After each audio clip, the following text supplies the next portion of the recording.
Welcome everybody and a very happy and merriest new year to all of you, as it is the new year of 2022. Deuce, as we say in the basement. Yeah, star shower, you suck all my power. That's what we got going here. Basically, this is exactly what's going on here. I'll show you. We got this thing was knocked over from the windstorm a week ago. My dad gave it to me. This is the one I worked on, one of my first couple videos. Hear that buzzing? So that's open, or that's short. This is the capacitor now. So this capacitor initially, that's why you see, oh, you will see in a second. Let me get it together here.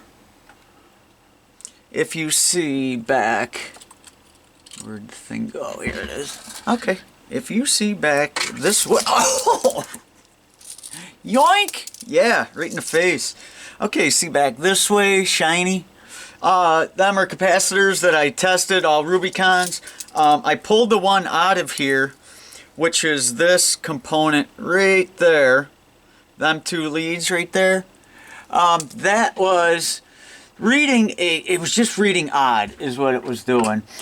So I did pull it, and it's still here. It's still reading a lot worse than the other ones, but it's not like totally shot.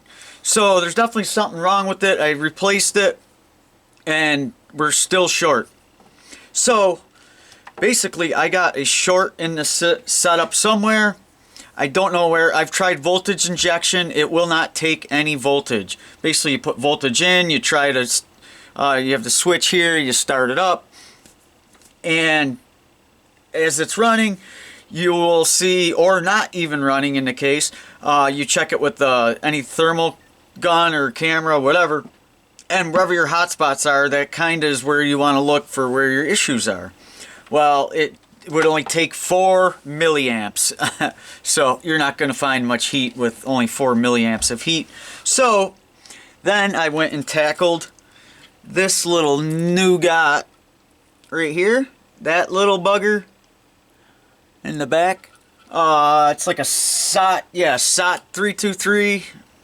Okay, that was right here. Because that was reading weirder than everything else. Actually, it was the diode first. This diode, 1418, 1N1418, or 4148, something like that. Diode in a MELF package. Basically, that was reading odd. I changed that, and the old one's fine, the new one's fine. It bounced around. I'd have it back here. It's gone somewhere. And these are actually testing the 3 transistors in a row. Seem to be testing number S2. If you look up the SMD code, there's a whole lineup, and S2 will be like a BW2102, and then you can look that up as a transistor and it'll tell you. Well, anyways, they're not short. So we got our power coming in here. 5 volts, 2 amps is what we're running at. And then it comes around and there's some type of voltage regulator here. I couldn't find the exact lookup on that, but it does go through that. I trace my power past that, and as it spreads out through the board, out in toward this area here, you'll see a leg. Actually, one of these pads runs right down straight through, and the other one kind of runs along and splits off. Well, anywho, that's about where it gets kabukied up. The chip has been finely sanded across the top, so there's no chance in hell of getting any numbers or anything off of that. But however, the back chip, I did find, I believe, something comparable, and it's basically a transistor array, which I believe is possibly driving the 2 diodes. You're going to have the green laser diode and the red laser diode. Now, I have everything pretty much unplugged except for my power in, and I think one other thing that's minuscule. Maybe even not. Maybe I did unplug it. And basically, everything tests good. In fact, I can show you, if I find the paper here. Yeah, see? Everything. That's all my tests as them were unhooked. Actually hooked up and unhooked. I got both readings on them. So that's all the plugs and how it runs and everything else. So I mean it's kind of been a tough nut to crack though, because obviously not having the information on it, on the main chip of the whole board, just kind of makes it really tough, but slowly whittling away at it. And here's what I came up with. It's a ULN 200 8A.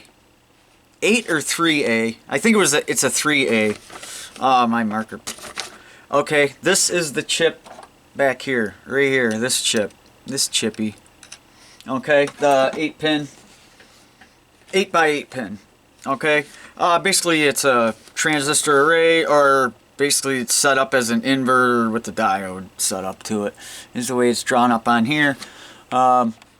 So if that makes any sense, but anyhow, I'm at the point now where the fun part is I'm just going to take the heat gun and pop stuff off and see when I lose the short. And maybe the whole board will be empty and I'll still have a short, or I will end up finding something. So let's see if yeah. Let's get the heat. I'll get some flux on here. We're going to attack. I had it written up. Oh, now I moved everything. On my plan of attack, it was, okay, unplug the wires, and then it went, oh, sweet, it's right here. Okay, IC regulator. Regulator IC, which is going to be this one back here. But I really don't think that one actually kind of seemed to test out pretty good compared to the rest. So I'm going to skip that one. And then I have the main IC pull, which is the finely sanded one. IC transistor array, I tested them. They seem to be pretty good. And then the voltage regulator, and then everything. So, just start hacking and whacking, I guess. I really think the main chip needs to come off first. I do have a short across 1 and 2, and then it's like 2 and, or yeah, 1 and 2. 1 and basically here to here. I have a short directly across, which is kind of weird, but maybe not. Who knows what the chip is. And then this pin is like shorted down into here with one of these. So hopefully that's something to do with it. And then this chip is also some type of motor driver, because it does have that slow pulse motor here. So, and the 4 wires for that actually run into it. And I'll show you that in a second here. See where my finger is here? Them wires run right in. This is where on the other side the plug is. And then here's the color code for where they run right into the chip. Into the smaller chip, and then they actually divert over into the bigger chip in a way. So that one's actually running the motor speed, telling it what to do. And oh, I still don't have enough, huh? Shoot, I can't do much with the camera now. So, well, I got the biggest nozzle in the world on here. These wide enough to, oh yeah, good. These actually got carbunkled up the other day. That's why they're actually a lot wider than they should be, but it's going to be in my favor here, because otherwise I usually slide my finger down and hold them wide. So again, as you're doing it, I put some flux down, lets it flow. Start from back a bit. I'm at right around roughly 400 degrees C. Let the heat dissipate into the board, because you don't want it pocking or getting pock marks where it'll just bubble up due to inconsistent heat. And then once you got it hot enough, actually usually they say, or I've even seen, once you start boiling up your flux, then you can kind of go in more for the kill, basically. I'm just looking to see if I need any more. I think I'll be able to get it without refluxing it. Alright, should be getting about there. And now the other little chip that was right there, that had, if you just see it pulled apart of the board, that had some serious glue under it. So I wonder if this is gonna sure is acting like it, and that is not fun.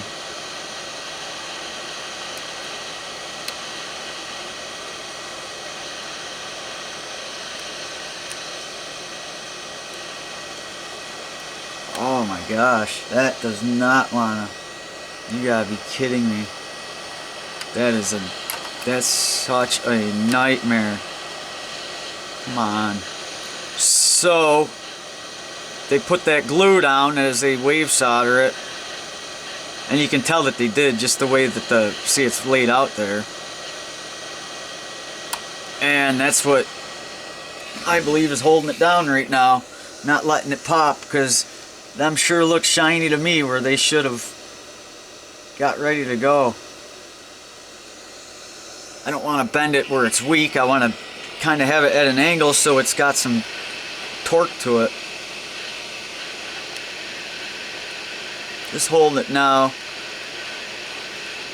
There it goes. Okay, good. Man, that's freaking glue sucks.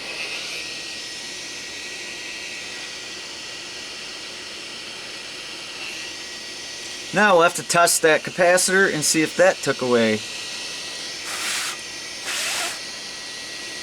I'm going to put it right back here. I have drawn on some paper. I'll show you when I get a second how it's laid out. Before I do anything else, really, before anything gets moved or messed or bumped, I do want to put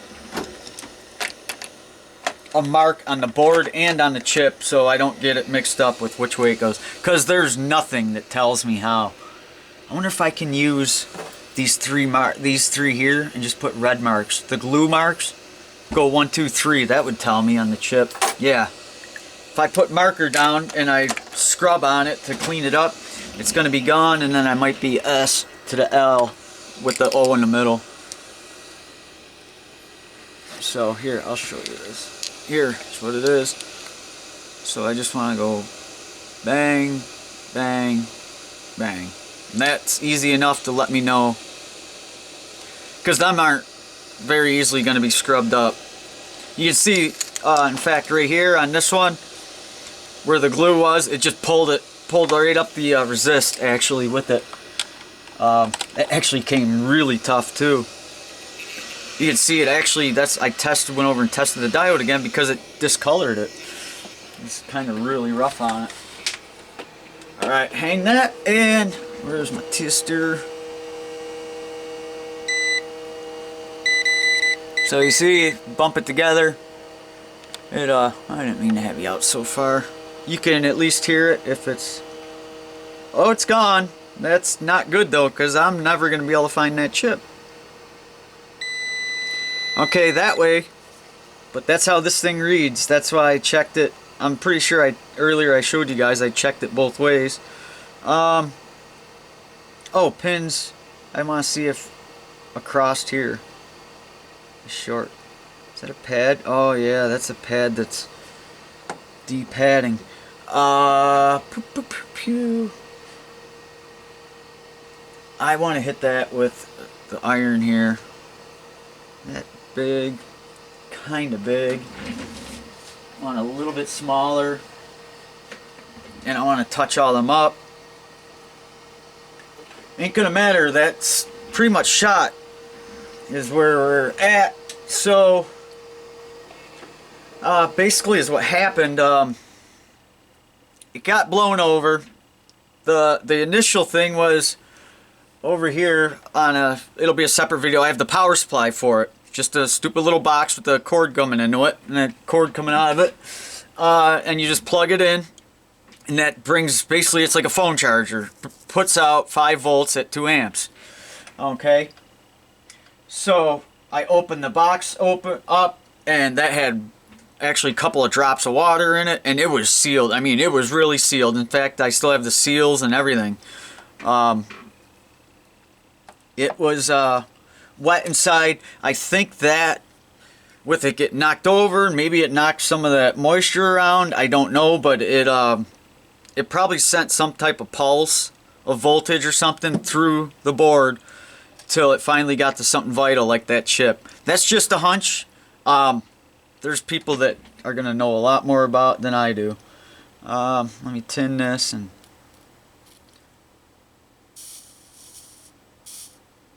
maybe the heat alone will reactivate the adhesive for that pad, I hope. I'm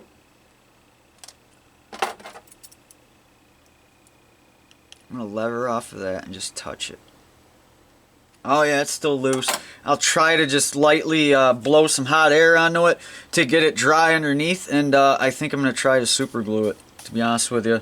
Just a dab of super glue, hopefully it'll run under it. Again, I'm pissing in the wind here because I'm never going to find this chip. But you always can learn. At least I know where the issue was. You know, it told me right away where the issue was right by pulling that. It sucks that you can't find. I have one absolute die-hard last resort, and this is really wishing into the wishing well of hell. I got a light coming it basically plugs into these little 18650 power packs, and actually I can show you. It's just like this, just like one of these. This is a doubled one here, just like one of these, but it has a little fancier. Instead of blue, it's got a button on it to change 7 different colors. So I'm hoping with the different spectrum of colors, maybe to and get the right reflection. But I doubt it. It was $2 for 2 of them. I figured if it could save me one chip that I cannot figure out, it would be worth it someday. So I think now that we know that's the short's gone, I'm actually thinking of plugging everything back in after I fix up this pad